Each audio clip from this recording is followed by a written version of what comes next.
नमस्कार, आप देख रहे हैं न्यूज़ फॉर नेशन और मैं हूं शुभे आपके साथ। बिहार में चुनाव का दौर है और इस कोरोना काल में पूरे देश नहीं बल्कि विश्व भर में ये पहला चुनाव होने जा रहा है। हालांकि पहले फेज के मतदान हो चुके हैं और अब दूसरे फेज के मतदान के लिए सभी नेता लगातार तैयारियां कर रहे हैं, रैलियां कर रहे हैं, हर वो जोर आजमाइश लगा रहे हैं ताकि लोगों को अपने खेमे में किया जा सके। लेकिन इन सब के बीच अगर हम अलग अलग विधानसभा क्षेत्रों की बात करें तो हर विधानसभा क्षेत्र का चुनाव में अपना ही एक महत्व होता है और आज हम एक ऐसे हॉट सीट के बारे में आपसे चर्चा करेंगे, वहां के बारे में आपको बताएंगे, वहां के समीकरण के बारे में चर्चा करेंगे और साथ ही साथ आपको ये बताएंगे कि वहां पर जो लड़ाई है वो किस तरह की होने वाली है। जी हाँ, हम बात करेंगे गंगा की गोद में बसे राघवपुर विधानसभा क्षेत्र की। गंगा के बह रही अविरल धारा में इस बार जो मुद्दा है वो दो धार में मुखर होता दिखाई दे रहा है। अगर हम बात करें एक तरफ नेता प्रतिपक्ष तेजस्वी यादव की, तो वो लगातार परिवर्तन के मुद्दे को लेकर सामने आ रहे हैं, नया बिहार बनाने की बात कर रहे हैं, तो वहीं जो कुनबा, जो जनता नीतीश और मोदी को चाहती है वो तेजस्वी के रथ को वहीं रोक देना चाहती है।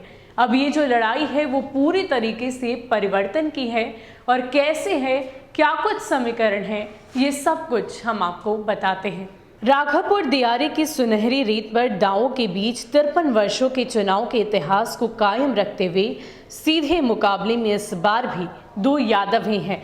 हाजीपुर में तेजस्वी के नामांकन दाखिल के बाद दूसरे दिन से ही महाभारत की पटकथा लिखी जाने लगी। नामांकन दाखिल के साथ ही तेजस्वी ने राघवपुर से भारी मतों से चुनाव जीतने के साथ यह दावा कर दिया कि बिहार में उनकी ही सरकार बनने जा रही है। गुरुवार को फिर एक बार राघवपुर पहुंचे तेजस्वी पूरे रौब में दिखे।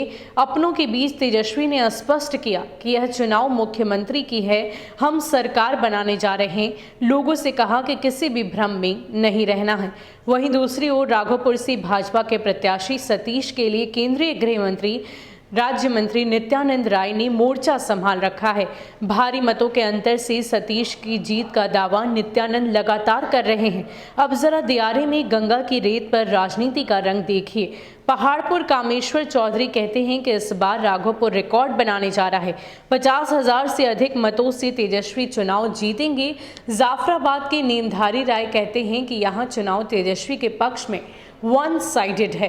कारण पूछने पर कहते हैं कि सरकार ने बालू बंद कर दिया, प्रवासियों को काम नहीं मिला, राघवपुर में विकास नहीं हुआ, सरकार ने राघवपुर की उपेक्षा की। पूर्व मुखिया भूपेश कुमार पासवान कहते हैं कि यहां लालटेन के पक्ष में लहर है।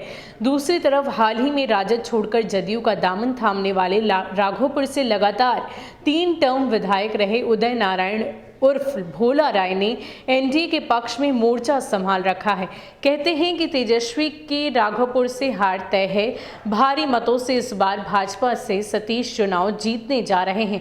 बता दें कि भोला राय ही लालू से लेकर राबड़ी एवं बीते चुनाव में तेजस्वी के लिए यहां चुनाव का मोर्चा संभालते रहे हैं। इधर सतीश के कई अन्य समर्थक यह दावा करते दिखे कि राघवपुर के लोगों ने इस बार लालटेन को बुझाने का मन बना लिया है। एनडीए एवं महागठबंधन के समर्थक चुनावी महासमर में एक दूसरे को परास्त करने में दिन रात जुटे हैं। इन सब के बीच लोजपा के राकेश रोशन भी डटे हुए हैं। राकेश के पिता ब्रजनाथ सिंह ने इलाके में राजनीतिक पैठ रही है, जिनकी बीते विधानसभा चुनाव के बाद हत्या कर दी गई थी। इन सब के साथ ही कई और छोटे दलों एवं निर्दलीय दलों भी है जो वोट का बिखराव कर सकते हैं। तो आपको बता दें कि यहाँ पर अविरल बह रही गंगा इस बार के चुनाव के मुद्दे में दो धार में मुखर हो चुकी है। यानी कि एक तरफ जहाँ तेजस्वी यादव पूरे बिहार के लिए परिवर्तन खोज रहे हैं, पूरे बिहार को परिवर्तित करने की बात कह रहे हैं, तो वहीं दूसरी ओर नीतीश कुमार को पसंद करने वाला कुनबा चाहता है कि उनकी ये परिवर्तन का जो रथ है वो यहीं पर थम जाए। हालांकि जो समीकरण दिखाई देते हैं इस बार वहां पर सतीश सिंह है। भाजपा की ओर से कहा यह भी जा रहा है लोगों की तरफ से कि कहीं भी कुछ लोग ये कहते नजर आ रहे हैं कि कहीं से भी राघवपुर में कोई विकास नहीं हुआ है, पलायन ज्यादा देखने को मिला है, सड़क ठीक नहीं हुई है। ऐसे में तेजस्वी ही जीत हासिल करेंगे, लेकिन ये तो वक्त ही बताएगा कि इस परिवर्तन के खेल में, इस परिवर्तन की लड़ाई में आखिर किसका परिवर्तन लोगों को भाता है, लोगों को पसंद आता है। फिलहाल के लिए इतना ही। ऐसे ही अपडेट्स के लिए आप हमारे साथ बने रहिए और देखते रहिए न्यूज़ फॉर नेशन। नमस्कार।